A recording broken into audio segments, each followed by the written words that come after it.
I thought one night with another man was harmless fun, just a simple swap at a party. But when I got home, all I saw was a shredded marriage certificate and a flattened wedding ring. As I walked on, I found. But now I know. I've lost everything. My life will never be the same. Beth was beyond furious with me, her husband, Mark Johnson. How did I know? It was pretty obvious as we drove home from a party hosted by some friends of hers, Lisa and Joe Parker. She sat as far from me as possible, her arms crossed, wearing a look that could turn water into vinegar. Why was she so angry? Well, I suppose she had every reason to be upset, considering I completely ruined her night. Quite a blunder, huh? I should feel guilty for embarrassing her, the mother of our 3 kids. Shame on me. But how exactly did I mess up the night? I grabbed the wrong key, that's how. See, there's a rather strange twist to the parties the Parkers host, one that my dear wife apparently decided to embrace without a second thought. Unfortunately for her, I wasn't on board with the idea. We'd never attended one of their get-togethers before, but somehow, after 10 years of marriage, Beth conveniently forgot to mention that this particular party had an unusual ending. All the wives were expected to toss their house keys into a bowl. Then, each husband would randomly pick one and spend the night with the woman whose key they drew, indulging in an evening of illicit pleasure.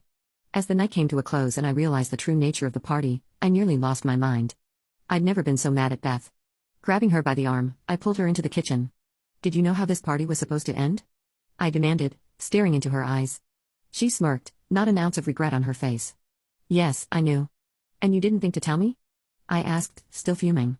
No, because I knew you wouldn't agree if I did, she responded, cool as ever.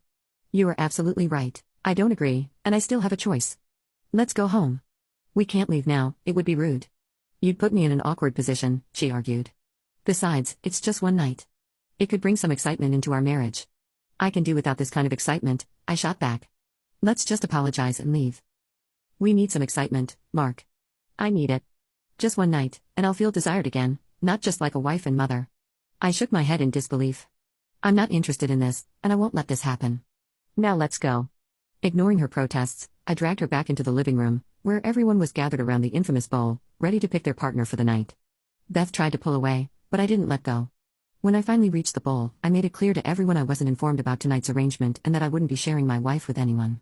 I dug through the bowl and pulled out our house key, which I recognized by its blue keychain. Holding it up for all to see, I added, my marriage is sacred, and I don't condone this. There were a few grumbles from the crowd, but I didn't care. I turned to Beth, who was livid, her face flushed with embarrassment. I gave her an ultimatum, Beth, it's your choice, but decide now. Come with me and leave this nonsense behind, or stay and never come home. I'm leaving. The entire room fell silent as all eyes turned to my wife. After a tense pause, she spoke, her voice tight with frustration. I'm sorry for my husband's behavior, she said to the group. I'd love to stay, but I suppose it's best if I leave. Begrudgingly, she followed me to the car. You were insufferable, she hissed as we got in. How could you embarrass me like that in front of everyone? We'll never be invited to one of their parties again. Embarrass you?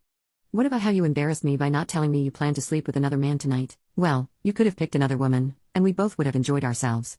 I don't want another woman, Beth. I've always been faithful to you, and I'm disgusted to learn that after 10 years of marriage, you want to sleep with someone else. It would only be once, Mark, just one night out of all the nights we've shared. That's not much to ask, is it? It's a lot to ask. This isn't some small thing, Beth, it's a big deal, I said, pulling over abruptly. But if this means so much to you, then fine. I made a sharp U-turn and sped back toward the Parkers' house. Beth let out a yelp as I turned the car around. What are you doing, Mark? If sleeping with another man is that important to you, then go ahead. I won't stop you, I said as I pulled up to the house, tires screeching. There's still time for you to enjoy your adventure. Her face went pale. What are you saying? I'm saying you can go ahead and join them, Beth. Go find someone else to give you what I apparently can't. It's just an adventure, Mark, something different. You're perfect, but I need this. Well, I don't want any part of it. I've been faithful to you, and I'm not about to change that now. If you go through with this, it's over between us. Beth hesitated, her hand on the door handle. Can you pick me up in the morning? She asked, a note of hope in her voice. No. I'm sure whoever you end up with will be happy to take you wherever you need to go. Her expression soured.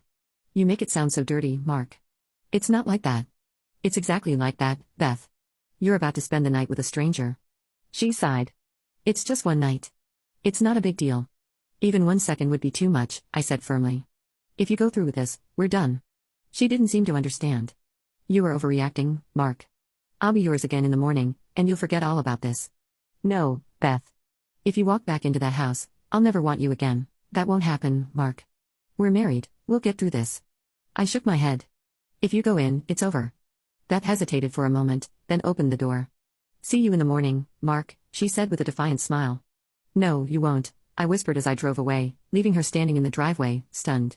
I hoped she'd call, admit she was wrong, and ask me to come back. But she never did. As I drove, tears filled my eyes. Beth had chosen a stranger over me, over our marriage. I remembered my father's words, if a woman is seriously considering sleeping with another man, she's already crossed the line. And it hit me, my marriage was over. The real tragedy in all of this is our 3 children, 9-year-old Natalie, 8-year-old Emma, and 4-year-old Mark Jr. How can I go on without seeing them every day? But I can't just overlook what Beth did without consequences. The kids were spending the weekend at my mom's house, which gave me time to figure out my next steps. I drove around aimlessly for about half an hour, still hoping Beth would call and ask me to pick her up. But as the minutes ticked by, it became painfully clear that she had made her decision. Finally, I headed home. As I pulled into the driveway, my phone rang. For a moment, my heart raced, hoping it was her. But the caller ID told me otherwise. I answered anyway, and on the other end was Ted Mason, one of the guys from the party. Hey Mark, it's Ted. Beth gave me your number. She's really hoping you'll come back. She said she's excited for tonight and thinks you should join in. Update 2. Come back, she said. She's excited for tonight and thinks you should join in. You're a lucky guy, you know. Every man here is hoping to pick her key. She's been telling everyone that tonight it's going to be unforgettable, and she wants you to be part of it. It's getting pretty heated here, Ted continued over the phone. Everyone's excited to see who they'll be with tonight. You still got time to come back and pick a key. There are some really attractive women here, Mark. They're ready to show you a great time tonight. Screw you, Ted Mason, I spat. And to hell with everyone at that party, including my unfaithful wife. I hope you all get what's coming to you. I hung up and staggered into the house, my mind spinning. Within 20 minutes, I had packed 2 suitcases, enough clothes for a week or 2, grabbed my laptop and shaving kit, and loaded everything into the car. After rummaging through some drawers, I found our marriage certificate. With grim satisfaction, I tore it into 4 pieces. Then I grabbed a hammer and flattened my wedding ring. It took several hits, but when I was done, I placed the ring and the torn certificate on Beth's pillow. Locking the front door behind me, I drove off into the night. I intended to find a motel a few miles outside town, but before that, I circled past the Parker place one more time. A few cars had already left, and I saw some people standing in pairs, chatting on the street. Beth wasn't anywhere in sight. I figured she had moved on with her new partner or perhaps paired up with Joe Parker himself. The motel I eventually found was in a nearby town. It wasn't fancy, but it had a secluded parking lot in the back, which suited me just fine. I locked the car, picked up a 6-pack of Newcastle from the convenience store next door, and went back to my room to unwind with some TV. The first 2 beers helped take the edge off, but as I popped open the third, my phone rang. It was Beth. I knew she wasn't calling for me to pick her up, so I let it go to voicemail. Mark, you're acting like a child, her message began. Ted told me what you said. How many times do I need to tell you? It's just one night. I'll let one guy have me for a few hours, and it doesn't make me immoral. Sure, it might sting a bit, but I'll make it up to you in ways you can't imagine when I get home tomorrow. You probably don't care, but since you pulled our key from the bowl, they gave me another one. The guy who got it is named Brian. He seems nice, and he promised he wouldn't pressure me. He's married with kids too. Since you're at our place, I went with him. His wife and her boyfriend are staying in a different room, so we won't disturb them when things get heated. You know how vocal I get when you touch me. She let out a soft laugh. Mark, I know you're upset, but I promise I won't let him do anything we haven't done. I told Brian we should keep it simple, maybe stick to the usual positions. He's been with me a few times, mostly missionary, but we might mix it up a little. He agreed, especially since it's my first time with another man. He'll drive me home tomorrow, and I'll shower and freshen up before I come back to you. No leftovers for you, baby. Sweet dreams, love. Get ready for some excitement when I see you in the morning. Love you. Listening to her message tore me apart. How could I have married someone so foolish and immoral? Sure, Beth had always been a bit scatterbrained, but I thought it was part of her charm. Now her recklessness was going to cost her everything, her life, her husband, and probably her kids. She didn't understand that I couldn't just forgive her after she let another man have her and flaunted it in my face. I should have ignored her message, but I couldn't help myself. I dialed her number, and she picked up after the third ring. Hey babe, she cooed. Brian and I just got into bed, so I can't talk long. Shut up, Beth, I said coldly. This is the last time you'll hear from me. You have no idea what you've done, but you're about to find out. Enjoy your night with Brian because when you wake up tomorrow, our marriage is over. Got it? You're finished. Her voice faltered. Mark, what are you saying? Don't be like that. I never thought I'd say this, but I hate you more than I ever loved you. Expect to hear from my lawyer next week. And with that, I hung up. 30 seconds later, the phone rang again. It was her. I let it go to voicemail. Mark, she began, her voice cracking, why are you doing this? How can you say those things to me? I'm your wife. Can't you just let me have this one night? Brian and I are just getting started, and now you're ruining everything. I don't even know if I can enjoy being with him now. We're not getting divorced. I'll be home tomorrow, and we can talk this out. I come home now, but I promised Brian I'd be with him tonight. Please try to understand, he got my key, and I told him he could have me. I can't go back on that now. She paused, and I heard her speaking softly, presumably to him. Oh God, yes, Brian's ready. I have to go. I love you, Mark. I'll always love you. See you in the morning. I felt sick to my stomach. I couldn't resist, I called her back. But this time, the phone rang several times before going to voicemail. Clearly, Brian had already claimed her. I left her a final message. Beth, it's clear you're with him now. You're enjoying everything he's giving you, all the new sensations. You've broken my heart, and I'll never forgive you for it. You kept your promise to Brian, but you couldn't keep your vows to me. You're nothing more than an adulterer now. From here on out, you can be with as many men as you like, but you've lost me forever. Beth never called back. I knew why. Once she was involved with a man, she became consumed. Nothing else mattered. I wasn't sure if she even listened to my last message. Either way, it didn't matter. Our marriage was over. I downed the rest of the six-pack, trying not to think about Beth lying in bed with Brian. I didn't want to imagine her doing all the things she used to do with me, but I knew she would. She was always vocal during sex, and tonight would be no different. The beer finally took its toll, and I passed out, tears still rolling down my face. I woke up a few hours later, the harsh reality hitting me again. My wife had betrayed me, and I had to figure out a way to protect my kids, get rid of her, and make everyone at that party pay. We lived in Norwood, Mississippi, a picturesque little town along the Gulf Coast. Luckily, Mississippi recognized adultery as grounds for divorce. That might help me avoid paying child support and maybe even help me gain custody of the kids. I needed a good lawyer, a really good one. I showered, got dressed, and called my mom around 7:30 to let her know what was happening. She was just as shocked as I was about Beth's actions. She promised not to say anything to the kids for now. I told her I'd pick them up once I had everything sorted out. Even though it hurt to admit it, I knew Beth would probably get custody of them, at least temporarily. She'd always been a good mother, but after last night, I couldn't think of her the same way. After hanging up with my mom, I headed to a nearby diner for breakfast. Just as I was about to park, my phone rang again. It was Beth. I ignored it, but she called again. When I didn't answer, she left a voicemail. Through sobs, she said, "Mark, please answer the phone. What do you mean you might never see me again? What's this about divorce papers? You can't leave me, Mark. I won't let you. Our kids need both of us. Update 3. This is about divorce papers. You can't leave me, Mark. I won't let you. Our kids need both of us. How could you tear up our marriage certificate and throw away your wedding ring? You vowed to wear it forever. I didn't think you'd take it this far. I love you so much, Mark. I just needed that special night with Brian, and it was amazing. He made me feel alive again. I'd forgotten what it was like to laugh and scream at the same time. But as incredible as it was, you're my man, you're the only one I want. I can fix this. Please come home and let me show you how much I love you." Her voice cracked again, and she broke into more sobs. Why can't you understand, Mark? I just needed one night with someone new, someone who desired me, who wanted me. It felt so good to know another man found me irresistible. You don't know how much that means to a woman my age. But it was just sex, Mark, that's all. It was just a few times. I'll never do it again. Please, let's talk. You and the kids mean everything to me. I stood outside the diner, stunned. Had she harbored these thoughts throughout our entire marriage, only to suddenly act on them after a decade together? Beth was still a beautiful woman, shoulder-length dark brown hair, piercing blue eyes, and a figure that turned heads. Her hips had widened a bit after 3 kids, but she still attracted attention wherever we went. What was all this talk about needing to feel desired by another man? I had always shown her how much I loved and desired her.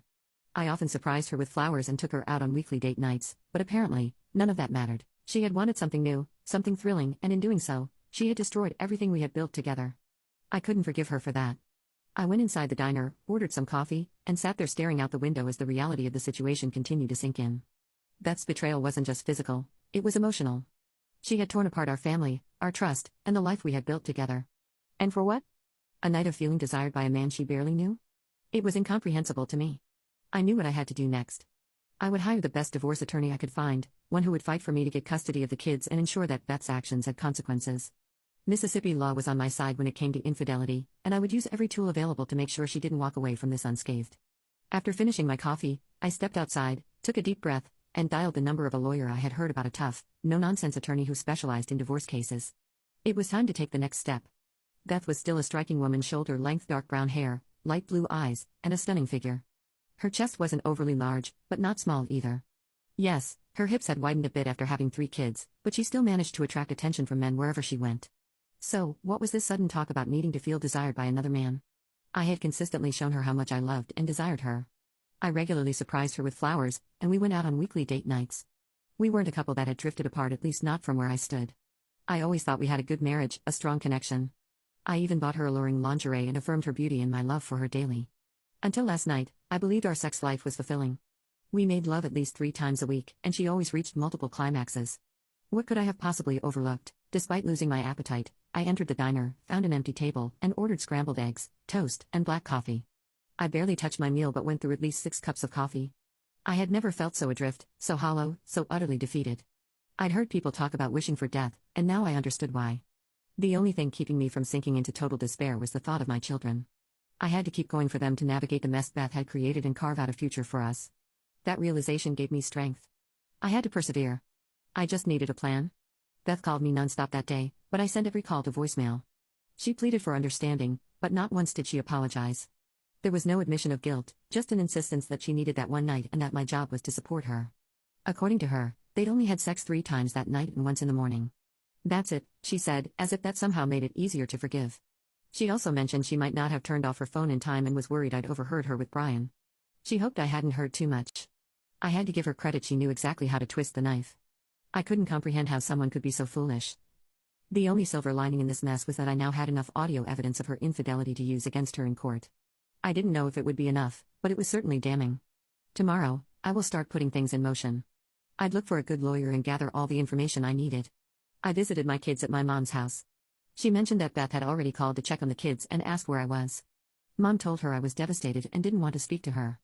Beth apparently broke down in tears, saying she didn't understand.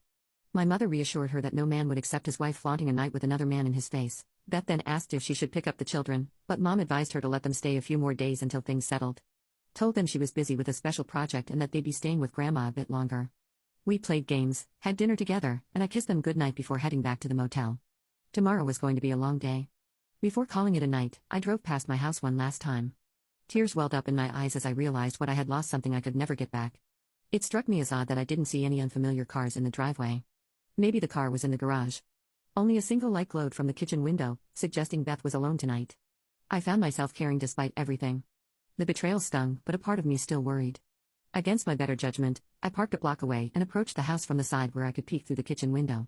There she was, sitting at the table with a nearly empty bottle of Grey Goose by her side. Her hair was a mess, mascara streaked down her cheeks, and she was wrapped in a robe, her head resting on the table, eyes closed.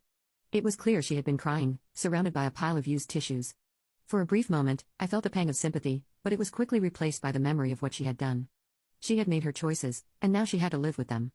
I resisted the urge to knock on the door and instead returned to my car, driving away with a small sense of satisfaction. Perhaps she was finally beginning to realize the magnitude of her actions. If she needed comfort, she could go to Brian. Monday morning arrived, and I had a busy day ahead. I returned to the diner for breakfast and, this time, managed to eat my eggs, toast, and coffee. After finishing, I called my mom to speak with each of the kids, reassuring them that I'd be home soon. Then, I contacted my office, letting my assistant know that I'd be dealing with personal matters for the next 2 days. She asked if everything was all right, and I told her I'd explain later. During my last year at Ole Miss, I had roomed with 2 close friends, Doug Lewis and Liam McRae. We had kept in touch over the years, though we didn't see each other often. While I pursued a degree in computer science, Doug studied business administration, and Lee went into law. I decided to reach out to them for advice. I called Doug first, asking if he and Lee could meet me for drinks later that evening. I explained that I needed their counsel on something important, and Doug agreed to set it up at a beachside bar around 5. I arrived early and waited. Lee showed up first, followed by Doug 10 minutes later. After greeting each other, we settled at a table on the patio, ordered beers, and raised our glasses for a toast. "So, what's on your mind, Mark?" Doug asked. "Your call sounded serious." I took a deep breath. Beth cheated on me and didn't even try to hide it, I confessed, laying out the entire story. "That's rough," Doug sympathized, shaking his head. "I can't believe she'd do that," Lee chimed in. "And without remorse? You said she's acting like you're overreacting?" "Exactly," I replied. "She thinks it's no big deal. So, I'm thinking about divorce." Update 4. I replied, "She thinks it's no big deal, so I'm thinking about divorce, getting back at Brian, and, most importantly, getting custody of my kids." Lee leaned back in his chair, rubbing his chin. "Divorce is certainly on the table, but it won't be easy to get custody unless you can prove she's unfit as a mother. If she's bringing men around the kids, then you've got something to work with. Otherwise, if she's a good mom, the courts will lean in her favor, and you'll likely end up paying child support. I'm okay with that as long as I can see my kids often, I said. Lee nodded. The courts generally prefer both parents to stay involved as long as neither of you is a danger to the kids. What about the finances? Doug interjected. That's a stay-at-home mom, and I'm guessing you make a solid income. How are your savings and investments looking? I've got checking, savings, a 401k, an IRA, and a few other investments, probably around $700,000 to $800,000 total, I answered. Well, the court will likely split that evenly. Beth will probably get the house and custody of the kids, but if you can prove her infidelity, you might avoid paying alimony. Do you know a good divorce lawyer? I asked. One of the partners at my firm is one of the best family law attorneys in Mississippi. Her name is Sandra Simmons. Want me to set up a meeting? The sooner, the better, I agreed. I'll also look into ways to protect some of your assets, Doug added. Send me all your financial details, and I'll get on it. We toasted once more, had a few more drinks, and then called it a night. For the first time in days, I felt a glimmer of relief. There was still a long road ahead, but at least I had a plan now. On the way back to the motel, my phone rang again. It was Beth. After a moment of hesitation, I realized I'd have to face her sooner or later, so I pulled over and answered. What do you want, Beth? I asked, cutting straight to the point. What do you think I want, Mark? I want my husband to come home, she said, her voice trembling with emotion. Unfortunately, your little escapade with Brian makes that impossible, I replied coldly. Don't say that, Mark, please don't you dare say that. It was just one night after 10 years, that's not grounds for divorce. Infidelity is most certainly grounds for divorce in Mississippi, I shot back. Why do you keep calling it cheating? It was just one night with someone new, just a fling. When a married woman has sex with another man, whether it's for one night or 1 second, it's cheating, I said firmly. I told you that if you went through with this, it would be over between us, and I meant it. Her sobs echoed through the phone. Please, Mark, you can't do this to me. You did this to yourself, Beth, I said. What the hell happened to you? Are you on some kind of drugs, or did you just have a complete mental breakdown? You didn't care about me, our kids, or what this would do to our family. You just had to have your night with Brian, and now you're going to face the consequences. I never wanted it to be like this, Mark. I didn't think I was hurting you. I just wanted to try something new. I love you, it wasn't about you, it was about what I needed. That's what brought us here, Beth, I replied bitterly. You put yourself first. You didn't think about me or our kids. You just thought about what you wanted, a special night just for yourself, I said, the bitterness in my voice unmistakable. Well, congratulations, Your Highness. You got your wish, and it ended your marriage. It probably also ruined your reputation with your family and friends. Maybe one day I'll forgive you, but I'll never forget, and I'll make sure everyone knows what you did, just like you mocked me for being upset about your affair. Let's see how you handle it when everyone hears your confession, how many times you were with Brian. Oh God, Mark, please. My parents would be devastated if they found out, Beth cried. Too bad, Beth. You should have thought of that before you made your bed. Now you've got to lie in it. You act like this was no bigger deal than getting a parking ticket or forgetting to return a library book.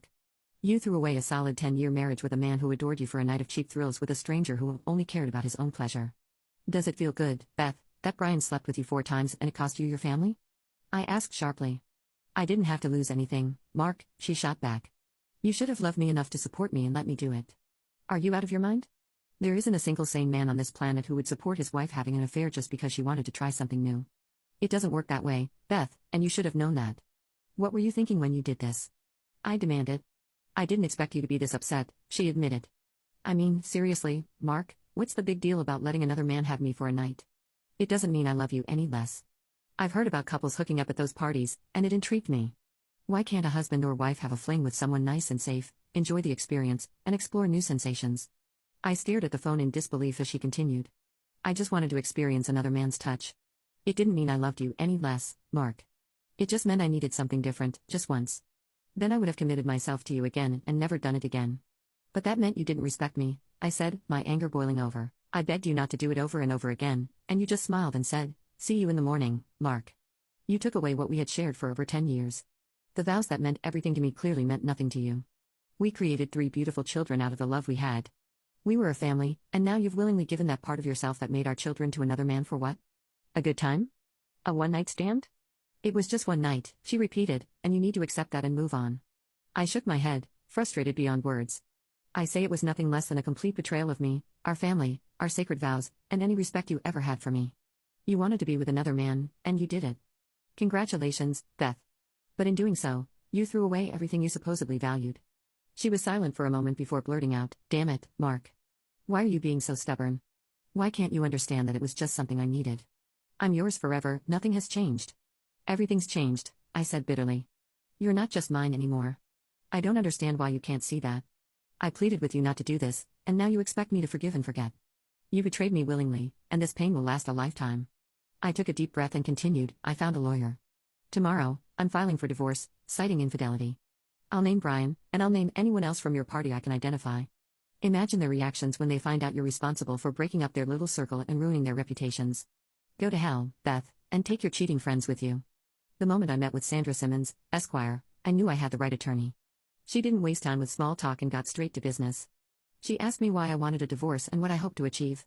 I told her I wanted to split our assets, offering Beth the house in exchange for less cash. I knew I likely wouldn't get full custody of the kids, but I wanted unrestricted visitation rights without having to pay child support. I also gave her all the audio evidence I had of Beth confessing to sleeping with Brian. Sandra shook her head in disbelief. Your wife was careless, admitting to her affair in a way that could be used against her in court. We may need a voice recognition expert to confirm it's her voice, but unless we end up with an extremely biased judge, this recording should hold up in court, she said. We spent the next hour discussing my plans regarding Brian and the other participants from the wife-swapping event. Sandra doubted we could get any monetary compensation from them, but she suggested we could expose their activities and shame them enough to cause serious damage to their reputations. I agreed, that would be enough for me. Update 5. I agreed that would be enough for me after giving her a deposit.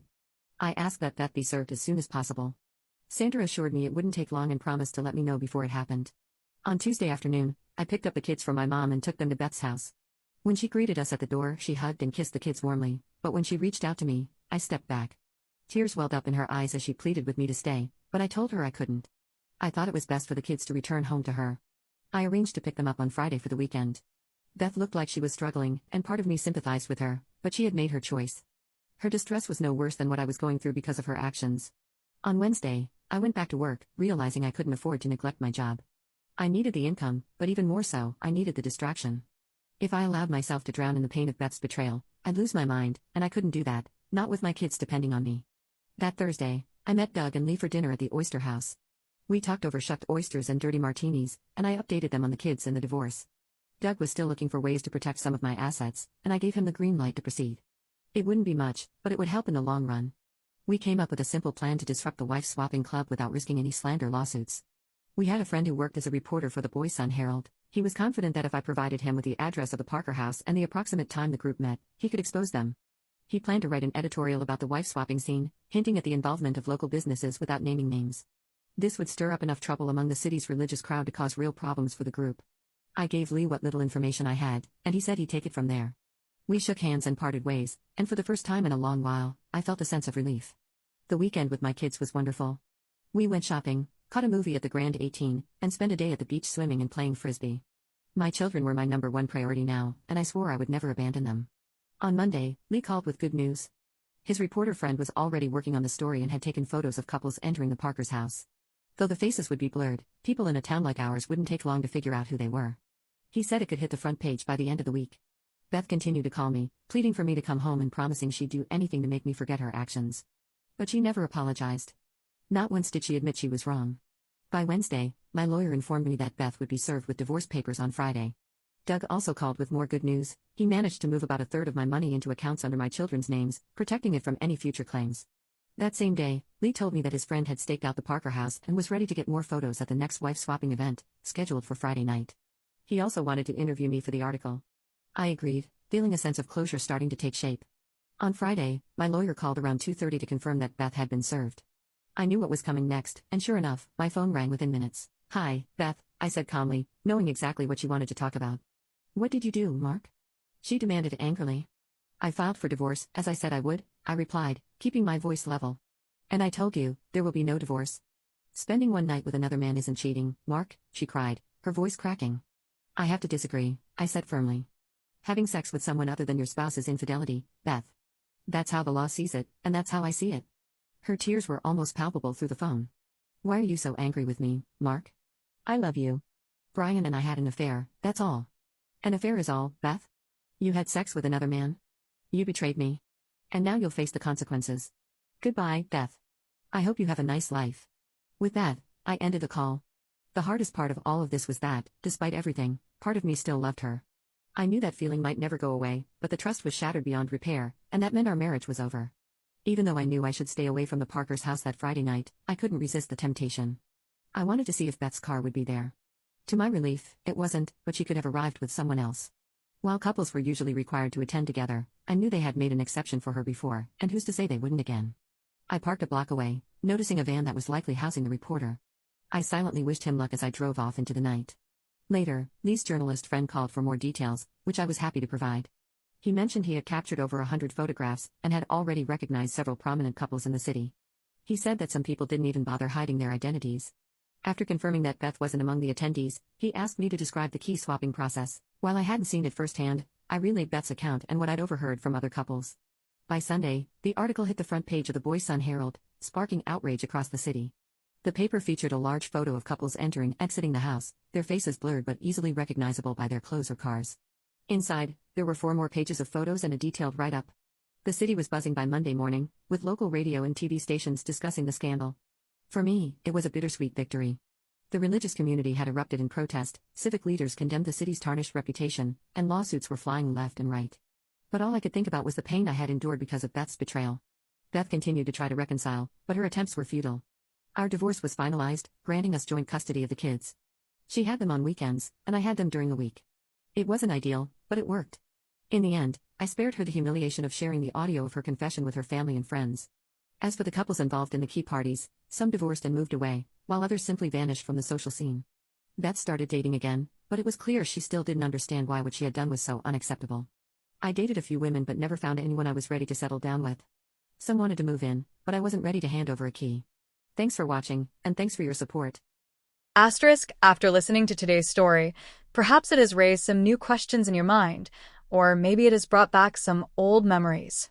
Every day on Reddit, new experiences and moments create fresh stories, and they connect all of us. Everyone has their own unique journey in life, and we all try to understand the world in our own way. These kinds of moments remind us that we are all human, sometimes happy, sometimes sad, and always learning something new. If you enjoyed this story, feel free to share it with your friends.